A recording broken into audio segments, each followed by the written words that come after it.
Hello and welcome to Straight Talk. I'm Mohsin Mughal. After years of mistrust and political disputes, Turkey had seen its relations with several European countries improve over the past year. But those improvements were upended with one particular country, France.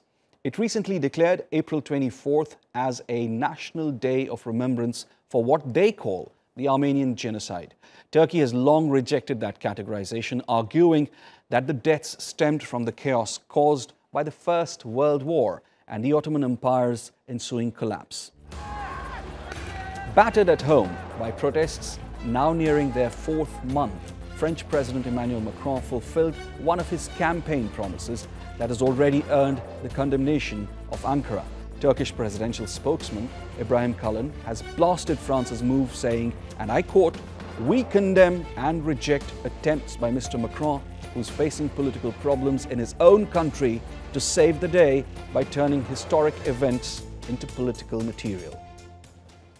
Could this be the beginning of a diplomatic crisis between Turkey and France? To discuss this further, I'm joined by Meryem Ilayda Atlas, who is a columnist at Daily Sabah, and Khalid Sid Mohand, an investigative journalist at the Justice and Liberties for All Committee, a Paris-based NGO. Thank you very much for joining us here. Meryem, I'll begin with you.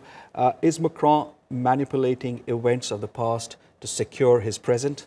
Yes, well, he's doing that very frequently, especially during times of crisis. And there is a strong Armenian diaspora in France, and they have a political power. And in order to satisfy this group, and also it becomes a very nice domestic issue to discuss within the country.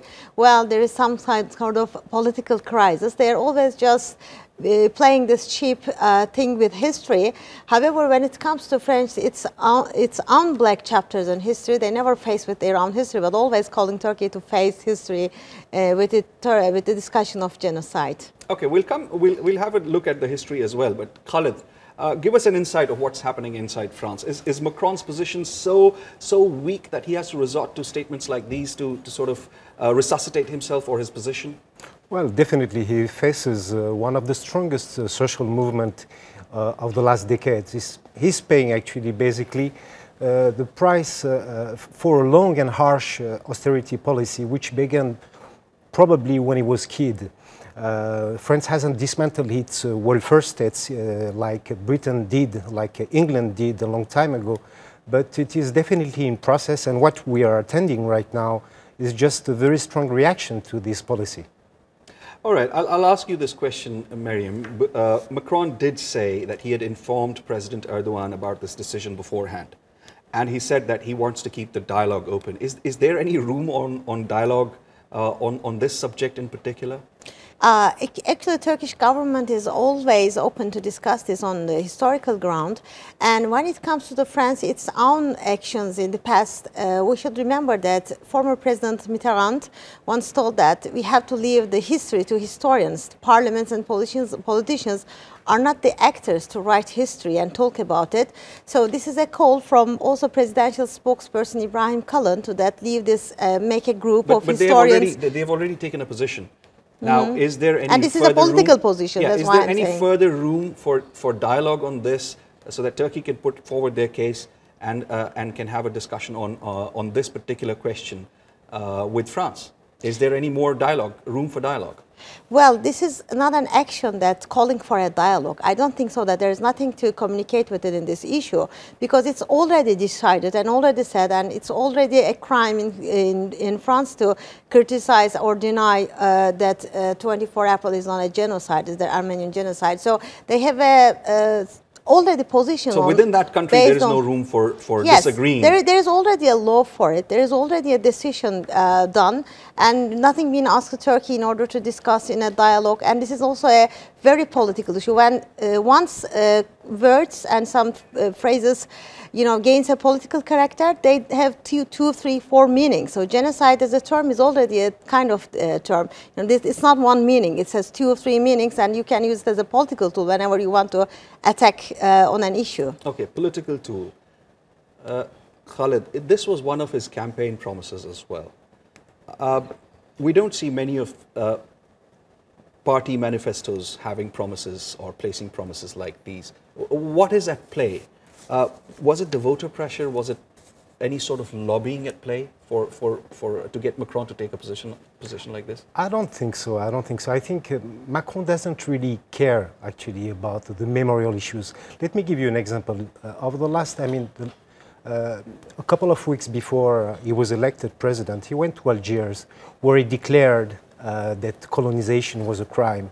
And when he crossed back the Mediterranean, he just apologized before the former settlers who used to live in Algeria, saying that colonization was a wonderful human adventure and France was so proud of their achievement overseas.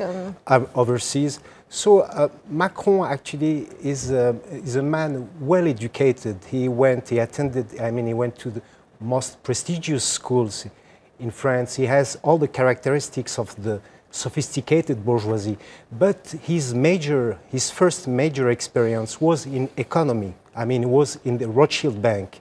His main thing, this is economy. Yeah. He's a neoliberal man. He believes in capitalism. He believes in the rate of growth and so on. So these issues are just diversion, distractions. All right, let's tell our viewers that part of the Turkish government's argument is that France, given its own history, is in no position to be some sort of a moral arbiter or a judge of historical events. Before I get into my next question, I just want to touch on some of that past. France has a long history of colonization, but its most violent era of occupying foreign lands started in the early 19th century. The French would go on to occupy large swaths of Africa and parts of Asia, which in turn led to numerous massacres. No country suffered as much as Algeria. In the closing days of World War II, the French military massacred 45,000 Algerians who were supporting independence. The killings came 17 years before the French ultimately left Algeria in 1962. It's estimated that 1.5 million Algerians lost their lives during French colonization. In 1954, the French were pushed out of Vietnam, ending more than 6 decades of colonial rule that left more than 500,000 people dead. The French military committed multiple atrocities, including the 1947 Échat massacre, where more than 300 civilians were killed.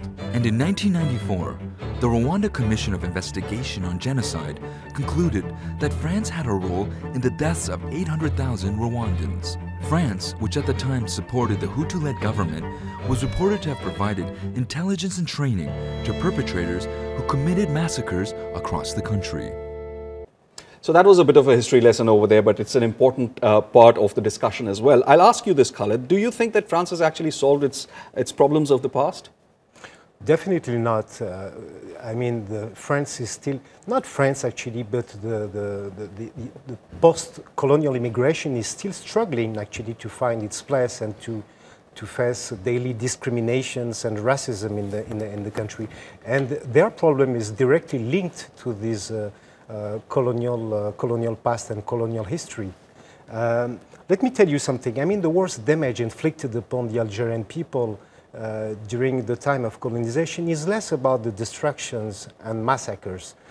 But let me give you just a few words about that. 1/3 of the population actually has been killed, massacred, or starved during the first decades of the conquest.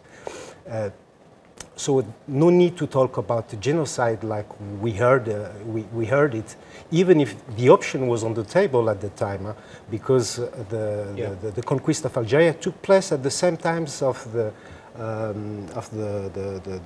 Western expansion in the US, and it has been a source of inspiration. But the worst things, the worst damage that has been inflicted is more about the political and legal system under which Algerians were forced to live during all this time, and it's actually enshrined the inferiority, the political inferiority, the social political inferiority of Algerians, and these actually structured pretty much the relationship of dominance between French and their immigrants. So an informed debate, an informed discussion is really needed. President Erdogan has been quite vocal in his criticism of Macron as well, calling him a political novice. Turkey has not basically shied away from the event in question. Listen in to what the Turkish president had to say. Around the world, especially in the West, people make propaganda under the name of the alleged Armenian genocide. We reply by saying that this is the business of historians. Let them put this on the table and solve it. And this is not only the first time that he has mentioned it. In 2005 as well, he did call for the establishment of a joint historical commission to basically look into the facts. Meryem, what happened to that call? Well, I think that there is still an intention for Turkey to make an historical group and historical background and make an initiative of historians coming and discussing based on facts and documents. But it is being used by United States, by Armenians, and in some European countries during some times of the year against Turkey as like a political campaign. So then on May, everybody forgets about it. So it's just like something seasonal. Khalid, you wanted to say something. Yeah, actually, I think this maneuver is less to please a so-called Armenian lobby.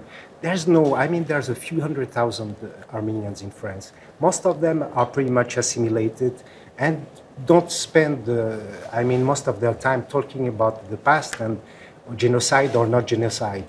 I think the maneuver aimed more at angering Turkey.